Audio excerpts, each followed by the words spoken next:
उत्तराखंड में हिमालय की गोद में है केदारनाथ मंदिर। 12 ज्योतिर्लिंगों में सम्मिलित होने के साथ साथ 4 धाम और 5 केदार में से एक है।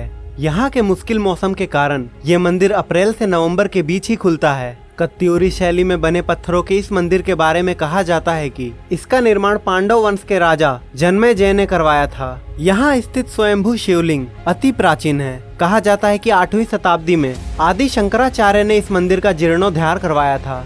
जून 2013 के दौरान भारत के उत्तराखंड और हिमाचल प्रदेश के राज्यों में अचानक आई बाढ़ और भूस्खलन के कारण केदारनाथ सबसे अधिक प्रभावित रहा। इस ऐतिहासिक मंदिर का मुख्य हिस्सा और सदियों पुराना गुंबद सुरक्षित रहा, लेकिन मंदिर का प्रवेश द्वार और उसके आसपास का इलाका पूरी तरह तबाह हो गया।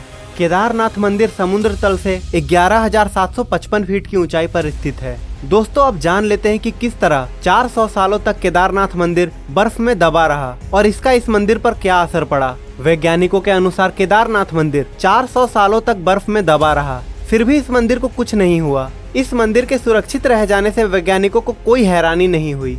देहरादून के वाडिया इंस्टीट्यूट के हिमालयन जियोलॉजिकल वैज्ञानिक विजय जोशी ने कहा कि 400 सालों तक केदारनाथ मंदिर बर्फ के अंदर दबे रहने के बावजूद सुरक्षित रहा, लेकिन जब बर्फ हटी तो उसके हटने के निशान मंदिर में मौजूद थे, जिसकी वैज्ञानिकों ने स्टडी की। उसी के आधार पर पता चला कि यह मंदिर 400 सालों तक बर्फ के अंदर दबा हुआ था। विजय जोशी कहते हैं कि 13 से 17वीं शताब्दी तक यानी 400 सालों तक एक छोटा हिम युग आया था, जिसमें हिमालय का एक बड़ा क्षेत्र बर्फ के अंदर दब गया था। पहले माना जाता था कि मंदिर ग्लेशियर के अंदर है, लेकिन रिसर्च से पता चला कि यह मंदिर ग्लेशियर के नहीं बल्कि बर्फ में दबा हुआ था। वैज्ञानिकों के अनुसार मंदिर की दीवारों और पत्थरों पर आज भी इसके निशान हैं। ये निशान ग्लेशियर की रगड़ से बने हैं। ग्लेशियर हर वक्त खिसकते रहते हैं।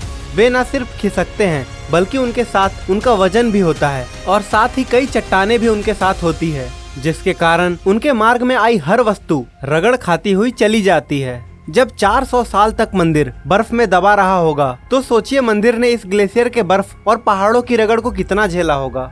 वैज्ञानिकों के अनुसार मंदिर के अंदर भी इसके निशान दिखाई देते हैं। बाहर की ओर की दीवारों पर पत्थरों की रगड़ दिखाई देती है, तो अंदर की दीवारों पर पत्थर समतल हैं, जैसे कि उन पे पॉलिश की गई हो। एक मत के अनुसार विक्रम संवत 1076 से 1099 तक राज करने वाले मालवा के राजा भोज ने इस मंदिर का निर्माण करवाया था, लेकिन कुछ लोगों के अनुसार यह मंदिर 8वीं शताब्दी में आदि शंकराचार्य ने बनवाया था।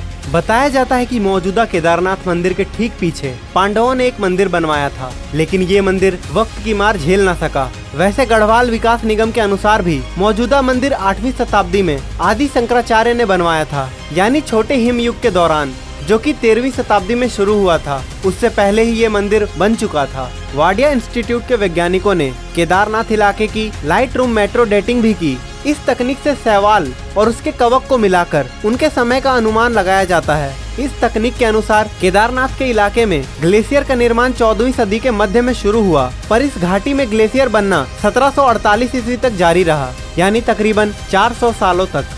जोशी जी ने ये भी बताया कि सबसे बड़ी बात यह है कि लाखों साल पहले चोराबारी ग्लेशियर के पीछे हटने के दौरान केदार घाटी बनी। जब ग्लेशियर पीछे हटते हैं तो वे रोड रोलर की तरह अपने नीचे की सारी चट्टानों को पीस देते हैं और साथ में बड़ी बड़ी चट्टानों के टुकड़े छोड़ जाते हैं। जोशी जी कहते हैं कि ऐसी जगह पर मंदिर बनाना इंजीनियरिंग का एक अद्भुत नमूना है। उन्होंने एक ऐसी जगह और एक ऐसा सेफ मंदिर बनाया है कि आज तक उसे कुछ नुकसान नहीं हुआ।